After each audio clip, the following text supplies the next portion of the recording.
आज राज्यर विभिन्न स्थान में होइछि पक्षी गणना। संबलपुर हीराकुद, चिलिका, ब्रह्मगिरी, आठगड़, सातकोशिया आदि अंचल में पक्षी गणना करा जायछि।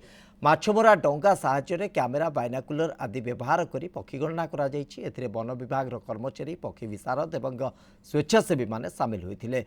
2-3 दिन भितर रिपोर्ट आसिबा परे जणा पड़िजिबो ए वर्ष केउ स्थान को केते पक्षी एवं केते प्रकार पक्षी आगमन होइछि।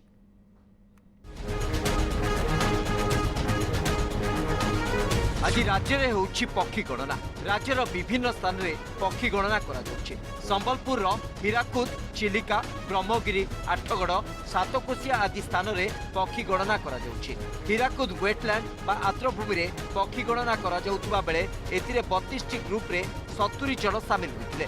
एथिपाई 21टी सेक्टर रे जलभंडार 533 वर्ग किलोमीटर जाए ए गणना करा जाइछि। 2024 रे एठाकु 113 प्रजातिर 3,42,345 पक्षी आसिथिले। चलित वर्ष ए संख्या बढ़िबा नै आकलन करा जाइछि।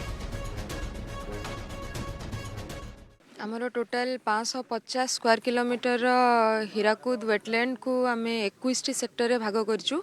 यह हीराकुद डैम रू आरंभ करी ओडिशा छत्तीसगढ़ बॉर्डर पर्यंत विस्तृत हम एवं 21टी सेक्टर 32टी टीम नियोजित कराई। 32टी बोट एवं 70 जन पार्टिसिपेंट्स टोटाल अच्छा। 70 जन पार्टिसिपेंट्स को बायनाकुलर एवं लाइफ सेविंग जैकेट समस्त को दिखाई। सेबळे चिलिका सकाल 6 मध्याह्न 12टा पर्यंत पक्षी गणना करा जायतिला। एथिरे 5टी रेंज रे 21टी टीम सामिल होइथिले। चिलिका वन्यप्राणी डिविजन अंतर्गत 5टी रेंज सातपड़ा, चिलिका रेंज, बालुंगा, टांगी रेंज और रंबा रेंज रे ए गणना करा जायछि।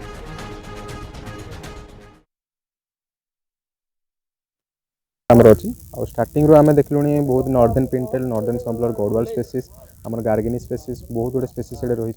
बहु मात्रा रे ब्लैक टेल गॉडबिट जहाँकि 2000 पाखापाखि गोटे फ्लॉक रे थिले।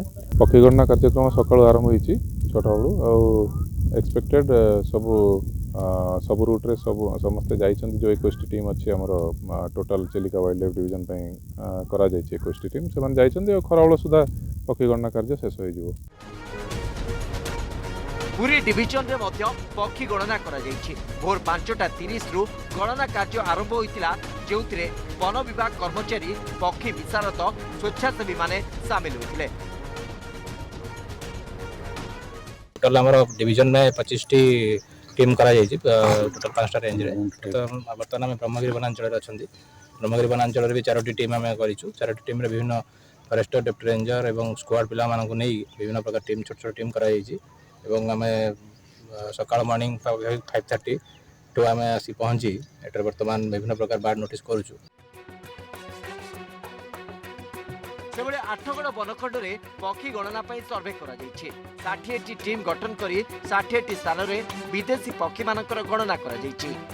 आठगड़ वनखंड रे थिबा अंशुपा, महानदी पठा, मधुसूदन सेतु पठा, कंदरपुर, ओस्तिया अंचल रे सर्वे करा जाइछि।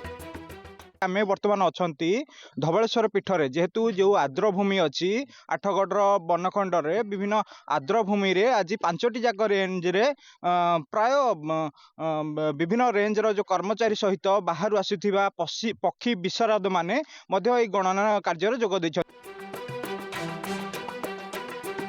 सेबळे बौद्ध कुसंग रेंज पक्षरु सातकोशिया गंडरे होइछि सर्वे।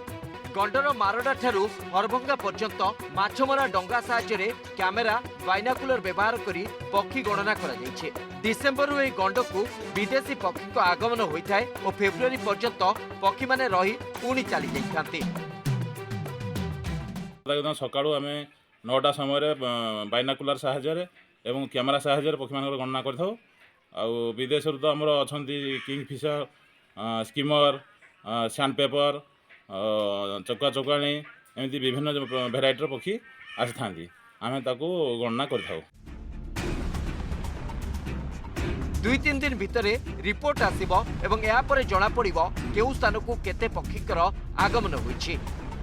Bureau report, news 7।